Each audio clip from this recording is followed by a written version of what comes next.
उसको थोड़ा करने दो। मित्रों,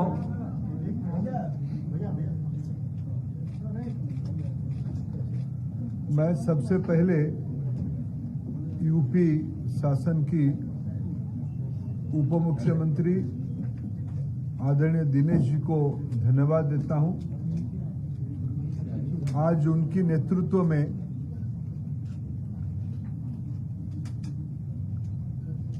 लोकप्रिय मुख्यमंत्री योगी जी की सरकार की शिक्षा संबंधित जो विभाग उत्तर प्रदेश में काम करते हैं, ऐसे सारे 5 विभागों की समीक्षा हम लोगों ने मिलकर किया। भारत सरकार तथा राज्य सरकार की वरिष्ठ अधिकारी भी उसमें उपस्थित थे।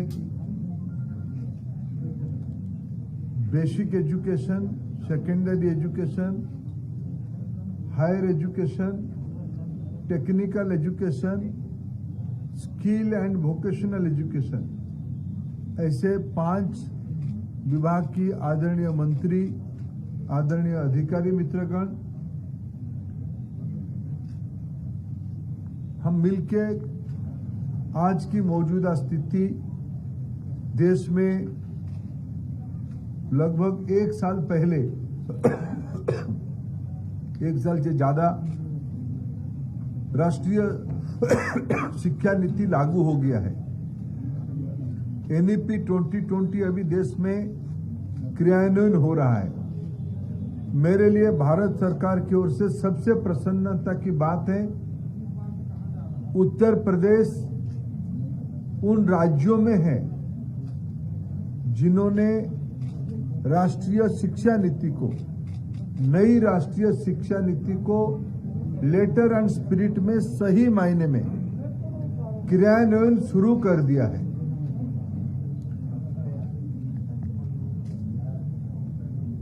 ये रिफॉर्मिस्ट गवर्नमेंट है।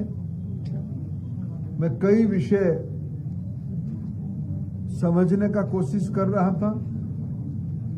उत्तर प्रदेश में देश की लगभग 15 से 18% विद्यार्थी, देश भर की विद्यार्थियों में से उत्तर प्रदेश में 15 से 18% विद्यार्थी, थोड़ा 1-2 वर्टिकल की थोड़ा और नंबर आना बाकी था, ऐसे उत्तर प्रदेश की स्टूडेंट नंबर है, छात्रों की संख्या है, छात्राओं की संख्या है। 5 करोड़ स्टूडेंट है।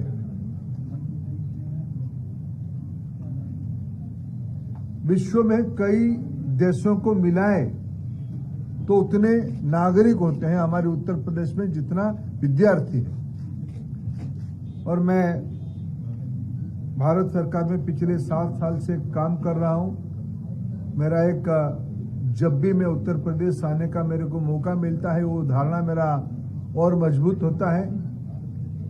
देश में गुड गवर्नेंस, सुशासन स्थापित होना है तो उत्तर प्रदेश में सुशासन स्थापित होगा तो जाके देश में सुशासन स्थापित हो पाएगा।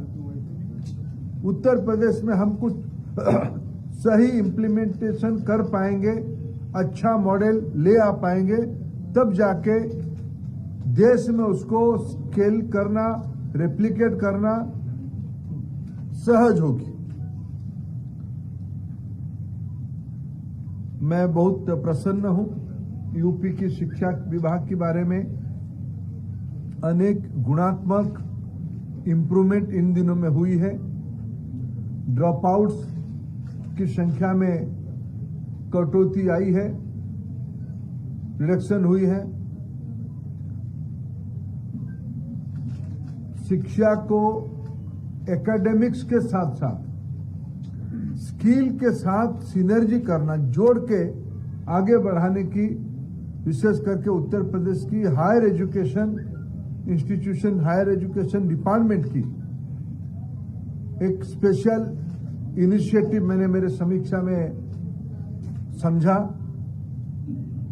देश की स्किल इंडिया की जो अपेक्षा है उसी के साथ वो खुद को जोड़ रहे हैं। उसके कारण सीधा सीधा हमारी नौजवानों की एम्प्लॉयबिलिटी इंप्रूवमेंट होने की ये रणनीति है। उत्तर प्रदेश शासन को मैं धन्यवाद देता हूं। और एक विषय मेरे को जो अच्छा लगा, सेकेंडरी हो या कॉलेज एजुकेशन हो, गर्ल स्टूडेंट्स के अंदर एनसीसी को महत्व देना,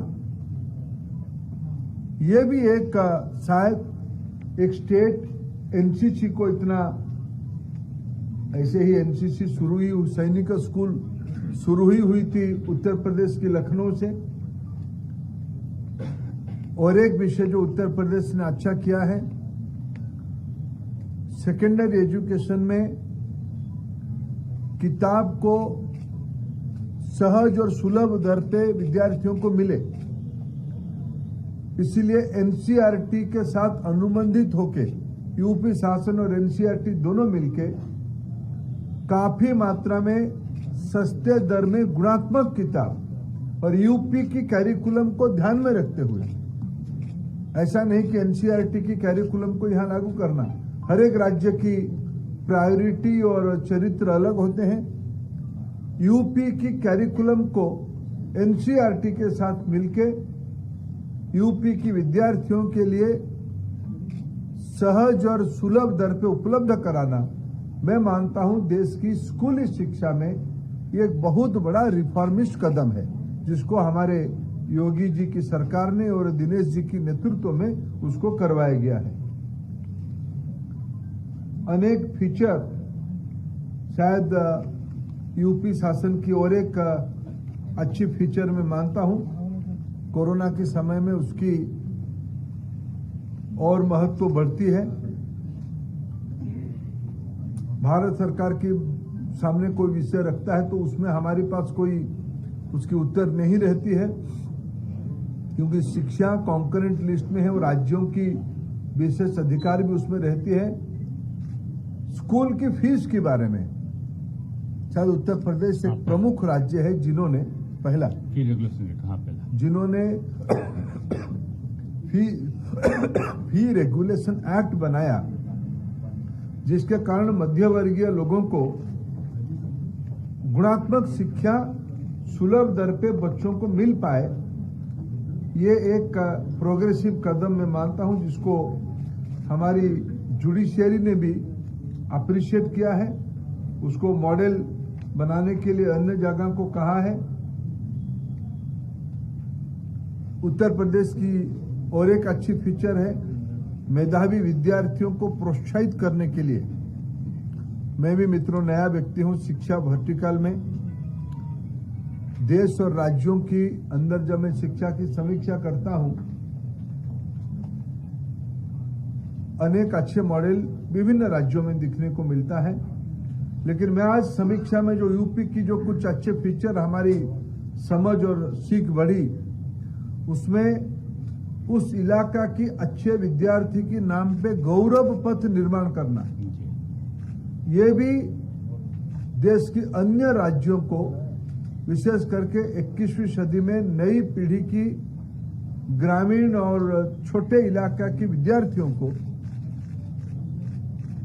एक प्रोत्साहित करने वाला फीचर है।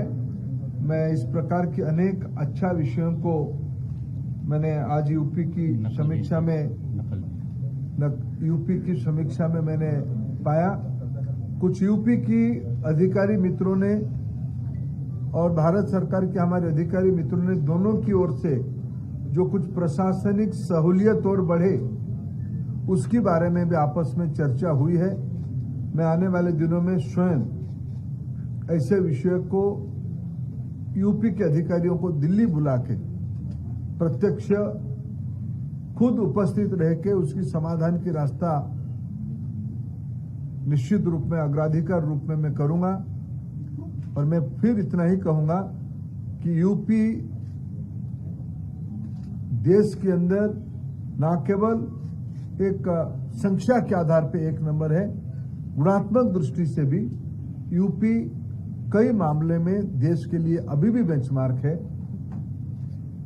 पिछले 4.5 साल की योगी जी की सरकार उसकी हकदार हैं। प्रधानमंत्री नरेंद्र मोदी जी आत्मनिर्भर भारत की कल्पना किए हैं। योगी जी उसको यूपी में क्रियान्वित कर रहे हैं। शिक्षा उसमें से ये सारे प्रयोगों की आत्मा है। हम मिलके यूपी की नई पीढ़ी को तैयार करने में हम लोग भरपूर और प्रयास करेंगे। आज की समीक्षा की यही एक दो विषय आपके माध्यम से मैं यूपी की जनता के सामने रखना चाहता हूं। एक सवाल ये है, प्लीज एनसीईआरटी की जो बुक्स आ रही हैं, खासकर जो साइंस स्ट्रीम की बुक्स है, ये कहा जा रहा है वो बहुत शॉर्ट है, वो संक्षिप्त में है, तो विद्यार्थियों को जितना उनका लाभ मिल सकता है वो नहीं मिल पा रहा है। एक समस्या तो ये आ रही है, सामाजिक विषय की ठीक है, जो सोशल स्टडीज जितने भी है। दूसरा ये है कि संस्कृत जो बोर्ड है, वो संस्कृत बोर्ड के लिए कई राज्यों में जो दूसरे बोर्ड है, राज्य बोर्ड है, उनके लिए NIOS मिल रहा है, लेकिन यूपी में इतना बड़ा बोर्ड होने के बाद भी, इतना मानक कड़े होने के बाद भी संस्कृत बोर्ड को NIOS का जो सेंटर है वो नहीं मिल पा रहा है इसमें, और ये करना आपके विभाग को है। देखिए मैं एक सवाल मेरे से और जुड़ा है। अरे मैं जितना उत्तर दे पाऊँ उतना ही पूछिए ना। एक लाइन का सवाल है सर, एक लाइन। पिछली बार जब आपकी सरकार थी तो आपने इन स्कूलों के लिए शिक्षकों को प्रशिक्षित करने के लिए DLED कोर्स शुरू किए थे, उसके अच्छे परिणाम सामने आए थे, लेकिन अभी भी बहुत से शिक्षक DLED उस कोर्स को कंप्लीट नहीं कर पाए हैं, जो सालों से वर्षों से पढ़ा रहे हैं। अगर ये दोबारा शुरू हो जाए यूपी में तो बहुत से टीचर्स और लाभान्वित हो सकते हैं। मेरे ये 3 सवाल है, एक लाइन के। देखिए आपने जो पहले साइंस की NCERT की टॉपिक और कोर्स थोड़ा शॉर्ट है, ये निश्चित रूप में यूपी में समस्या नहीं इसकी। यूपी मंत्री जी कह रही है, हमने उसको रीऑर्गेनाइज किया, यूपी में कोई समस्या नहीं शॉर्ट की, हमने उसको रिफेम किया है। दूसरा विषय भी एक है, कैरिकुलम सदैव विशेष करके मैं साइंस की मानता हूं, जिस ढंग से इनोवेशन हो रहा है, ये डिसरप्टिव आइडिया आ रहा है, उसमें साइंस सदैव एक प्रोग्रेसिव विषय रहेगा, उसको निरंतर बदलते रहेंगे। समाज की जो अपेक्षा रहेगी उसको बढ़ाना ही पड़ेगा। NCERT और यूपी शासन उसमें से योग्य की ढंग से कर लेंगे, मेरा विश्वास है। बाकी आपने संस्कृत बोर्ड और NIOS की केंद्र के बारे में कहा है, उसको मैं तुरंत बता नहीं रहा हूं, क्योंकि मेरे लिए भी एक एडमिनिस्ट्रेटिव नया विषय है। मैं उसको समझ के अगर ऐसे कुछ दिक्कत हुआ होगा, संस्कृत विद्यालयों की विद्यार्थियों को NIOS की फ्रेमवर्क में परीक्षा जैसे सहज से दे पाए उसकी व्यवस्था कर लिया जाएगा। NIOS की वो मैंडेट है, क्या दिक्कत है हम उसको देख लेंगे। टीचर्स के बारे में राष्ट्रीय शिक्षा नीति में बहुत जोर दिया गया है। इन दिनों में जो DLED के बारे में आप कह रहे हो, कोर्ट की कुछ ऑर्डर आई थी, उस हिसाब से उसको लागू किया जा रहा था, और आने वाले दिनों में टीचिंग फैकल्टी को और मर्यादाजनक बनाने के लिए उसको और महत्व और मान्यता दिया जाएगा। मंत्री जी, एक सवाल है भारत की, जो नई राष्ट्रीय शिक्षा नीति है वो कितने प्रदेशों में लागू कर दी है? दूसरा ये है, क्या केंद्रीय विद्यालय विदेशों में भी शाखा खोलने का प्लान तैयार कर रहा है? देखिए मेरा जो जानकारी है, एक आधा कोई प्रदेश राष्ट्रीय शिक्षा नीति को नहीं माना, ऐसा नहीं है। मेरे ख्याल से तो मैं राष्ट्रीय शिक्षा नीति को हम इस ढांचा पे, इस शब्द पे लागू नहीं करेंगे। शायद एक आधा कोई राज्य बचा होगा। शायद आजादी के बाद मैं मानता हूं डॉक्टर कस्तूरी रंगन जी को प्रधानमंत्री जी ने काम दिया था राष्ट्रीय शिक्षा नीति बनाने के लिए। जिस प्रोसेस से उन्होंने बनाई है, संविधान सभा में जैसे व्यापक विमर्श होके एक कॉन्स्टिट्यूशन बना था, संविधान बना था, वैसे ही डॉक्टर कस्तूरी रंगन जी ने व्यापक तौर से एक विमर्श करके मसौदा बनाया। सरकार ने उसको स्वीकृति दी। मैं मानता हूं आज देश में सर्वसम्मत है राष्ट्रीय शिक्षा नीति को लागू करने में। एक आधा कोई छूट गया तो छूट गया, उनको मैं शायद उनको और राज्यों को शायद हमारी राष्ट्रीय शब्द ही अच्छा नहीं लग रहा होगा, लेकिन उनको कुछ विषय तो लगा ही रहे, लेकिन उनको गहराई से देखे कुछ एक दो चीज तो लगा ही रहे, लेकिन सब कोई राजनीतिक भेदभाव के अलावा लोगों ने उसको स्वीकार किया है। आप आए उत्तर प्रदेश में केंद्रीय विद्यालय बता दीजिए आप, विदेशों में भी जाना है खोलने का। केंद्रीय विद्यालय, केंद्रीय विश्वविद्यालय, केंद्रीय विश्वविद्यालय केंद्रीय विश्वविद्यालय खोलने की राष्ट्रीय शिक्षा नीति की रिकमेंडेशन है। केवल केंद्रीय विश्वविद्यालय नहीं, भारतीय मूल के कोई निजी विभाग, मान लो हमारे एमआईटी यूनिवर्सिटी विदेश में खुला ही है, आगे चल के ये और प्रभावी तरीके से खुले। हमारी आईआईटीज के प्रति विश्व भर में आकर्षण है। हमारे बीएचयू जैसे संस्था विदेश जाए ऐसे मान्यता भी है, आग्रह भी है। हमारी आईआईएम्स बाहर जाएं, ये भी आग्रह है। अभी राष्ट्रीय शिक्षा नीति उसको मौका देता है। आने वाले दिनों में उसकी भी कई देशों से हमारी चर्चा हो रही है, वो आग्रह दिखा रहे हैं। हम अभी उसके बारे में योजना बना रहे हैं। मंत्री जो आज आपने यहाँ प्रधान जी, आम आदमी पार्टी के नेता संजय सिंह ने कहा है कि देश में पहली बार दिल्ली की सरकार ने बाबा साहब अम्बेडकर का संविधान स्कूलों में पढ़ाने का आदेश दिया है, इस पर क्या कहना चाहते हैं? हम लोग सभी देखो महापुरुषों सब बाबा साहेब आम्बेडकर को सबके विद्यार्थी जीवन से पढ़ रहे हैं, सभी विश्वविद्यालय सभी विद्यालय पढ़ा रहे हैं। संजय जी को भी बधाई। मंत्री जी, एक सवाल है, आज भी जो डिग्री कॉलेज में संविदा के अध्यापक रखे गए हैं, उनकी सैलरी 9 से 10 हजार से उनका एग्रीमेंट हुआ। क्या आपके पास नई शिक्षा नीति में उनके लिए कुछ प्लान है? क्या उनकी सैलरी बढ़ेगी या 9,000 10,000 इन्हीं के बीच में उनके एग्रीमेंट होता है? आपके बगल में उस शिक्षा मंत्री माननीय दिनेश शर्मा जी भी बैठे हैं, तो क्या है सरकार का इस पे रुख? इसमें दिनेश जी थोड़ा व्यापक तरीके से कह सकते, लेकिन मैं आज की जो मेरा पिछले कुछ घंटों की समीक्षा में यूपी शासन ने लगभग 2.5-3 लाख नई शिक्षक विभिन्न स्तर पे बेसिक से लेके उच्च शिक्षा तक नियुक्ति किया है। शायद कोई राज्य होगा इतने बड़े पैमाने पे खाली पदों को भर्ती किया होगा। कुछ विषयों की जिस ढंग से हम लोग सर्व शिक्षा अभियान से अभी समग्र शिक्षा अभियान तक पहुंचे हैं, कुछ स्पेसिफिक विषय होगा तो राज्य के माननीय मंत्री उसको कह सकते हैं, लेकिन मैं उत्तर प्रदेश की शिक्षकों की नियुक्ति के बारे में जो मैंने जानकारी मेरे को दिया गया, ये बहुत उत्साहजनक है। सर, जो आपने शिक्षक भर्ती की बात की, समीक्षा में ये भी आया होगा अभी कितने पद खाली है, उसको लेकर कोई चर्चा की? अभी हाल फिलहाल में भरने पर सभी विज्ञापित किए जा रहे हैं, जो खाली पद हैं उन्होंने एक अभियान चला के विज्ञापित किया है। प्रधान जी, आप एक मंत्री होने के नाते प्रदेश के प्रभारी भी हो गए हैं, चुनाव आ गया है, तो उत्तर प्रदेश के लिए डॉक्टर साहब तो माध्यमिक शिक्षा के लिए लगे हुए हैं, पूरी शिक्षा के लिए आप कोई विशेष घोषणा इस प्रदेश के लिए, कुछ विशेष पैकेज? जो प्रधानमंत्री जी की प्रदेश है, बहुत सारी योजना हो ही रहा है और आगे भी होते रहेगा। प्रधान जी, आज आपने यहाँ समीक्षा की, आपको क्या लगता है कि यूपी अभी कहाँ पे खड़ा है और यहाँ की कौन सी ऐसी एक बेस्ट प्रैक्टिस है जिसे आप चाहेंगे कि हर जगह वो लागू हो? मैंने कुछ विषय कहा, देखो आज हमारी बच्चियां खूब बढ़ रहे हैं। बालिका शिक्षा, गर्ल्स एजुकेशन, इंक्लूसिव एजुकेशन की बहुत बड़ा प्रायोरिटी की विषय राष्ट्रीय शिक्षा नीति में बन चुकी है। इसलिए भारत सरकार बालिकाओं के लिए जो एक विशेष इनिशिएटिव कस्तूरबा गांधी विद्यालय, इसको पहले 8th क्लास तक होती थी, इसको अभी 9th, 10th, 11th, 12th तक बढ़ाया है। मेरे को अच्छा लगा आज उत्तर प्रदेश उसमें अच्छा इम्प्लीमेंटेशन कर रहा है। जैसे मैंने कहा कि एनसीसी गर्ल्स स्टूडेंट्स को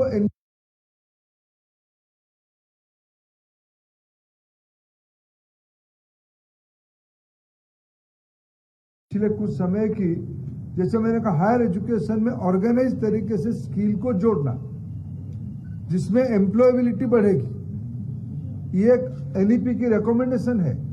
यूपी ने उसको लागू करना शुरू किया है। ऐसे कुछ चीज यूपी ने अच्छा मॉडल किया है। सर, आपने फीस रेगुलेशन एक्ट की बात की, तो क्या सर इस समीक्षा बैठक में ये भी चर्चा का विषय रहा कि उत्तर प्रदेश के कितने निजी विद्यालयों के खिलाफ शिकायतें आई और कितनों के खिलाफ कार्रवाई हुई? ये जिला स्तर की कमेटियां बनी हैं, जिला स्तर पे जो आता है डीएम के अंतर्गत एक कमेटी है और उसके ऊपर अगर उसमें कोई असंतोष होता है तो कमिश्नर के अंडर में एक कमेटी होती है, उसकी सुनवाई करके वहीं पर निस्तारित कर देते हैं। धर्मेंद्र जी, लखीमपुर में एक बड़ी घटना हुई, 8 लोगों की जान गई है। केंद्रीय गृह राज्य मंत्री के सुपुत्र से पूछताछ हो रही है। आपको लगता है नैतिकता के आधार पर केंद्रीय गृह राज्य मंत्री जी को इस्तीफा देना चाहिए? मैं हूँ